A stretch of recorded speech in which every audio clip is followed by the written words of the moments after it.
En algún punto de la historia, las sociedades dejaron de agruparse para mancomunar esfuerzos o intercambiar beneficios.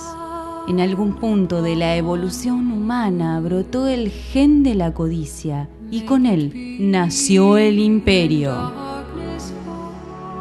Imperios. Es sinónimo de poder y el poder necesita demostrarse, para lo cual el imperio debe expandirse. Abarcando desde a Alejandro Magno, los romanos, quienes tal vez fueron los primeros en imaginar un imperio mundial, hasta el siglo XV con los grandes imperios europeos religiosos, todos poseían las mismas ansias de expansión.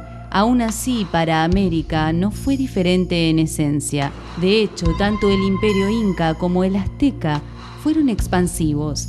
Sin ir más lejos, para el año 1502, el imperio azteca abarcaba desde el Golfo de México hasta la costa pacífica y muy al sur hasta Guatemala. Pero ¿cuál fue la diferencia fundamental entre ellos? ¿Qué distinguía a los antiguos imperios de los del siglo XV o de los americanos? Dos factores fundamentales. El primero fue la tecnología y el otro fue el modo de sometimiento.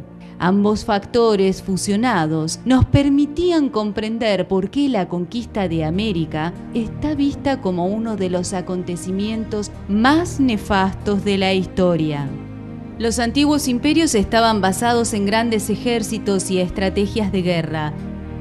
La relación establecida entre el imperio y el pueblo dominado estaba sostenida por la persuasión de que su estilo de vida, bajo esa dominación, era superior al que habían tenido antes. Por esta misma razón, el imperio es urbanizador. Esto queda ampliamente demostrado con el imperio azteca, en el cual los avances tecnológicos estaban orientados en un 90% a la arquitectura y a la urbanística. Ellos alzaron una ciudad con templos, palacios y pirámides en una isla pantanosa rodeada de lagos y sin conocer el plano inclinado o la rueda, construyeron puentes, represas y carreteras que unían a todo el imperio. Dominaron un arte del que pocos disfrutaron, los acueductos. Supieron construir sistemas de abastecimientos de agua dulce sin precedentes en la historia, no solo por la extensión, sino por la excelencia de la ingeniería hidráulica, que no solo los abastecería de agua necesaria para beber, sino que también para permitirse tomar prolongados baños de inmersión, incluso hasta 2 veces al día. No por esto era una civilización idílica. De hecho, ofrecían sacrificios humanos a sus dioses. Y así como para los egipcios el bien más preciado fue el más allá, o para los romanos el oro, para los aztecas fue la sangre. Conforme el imperio se expandía, más tributo se ofrecía, llegando a transformarse en una verdadera carnicería humana. No obstante, Europa contaba no solo con las mejores armas y estrategias de guerra, sino también con las carabelas, que fue un diseño de naves extraordinario, con una gran capacidad de carga y una fantástica liviandad. Tanto así que Pizarro, con 150 hombres, arrasó con el imperio incaico, y Cortés, con muy poco, también destruyó al imperio azteca. Sin embargo, estos personajes traían en sus barcos algo más.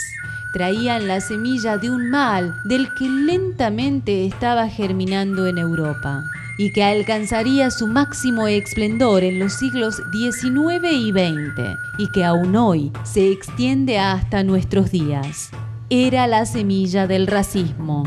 Los españoles creían ser superiores a los indígenas, y esto fue alimentado no solo por el desconocimiento de los nativos, que al verlos descender de sus naves y montar caballos, consideraron que hombre y bestia eran uno solo, sino por la profecía de que el dios Viracocha volvería por mar. Fue esta soberbia percepción de sí mismos lo que les otorgó a los españoles la tranquilidad necesaria como para dominar, alienar y masacrar a todos aquellos que se resistieran a ser sometidos. Miles de indígenas morían en guerras y millones por las enfermedades traídas de Europa.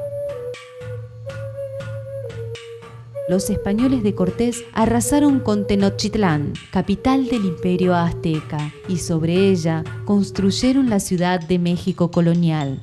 Y para levantar la catedral, utilizaron las piedras que sacaron rompiendo el templo azteca, que ha quedado en ruinas junto a la misma.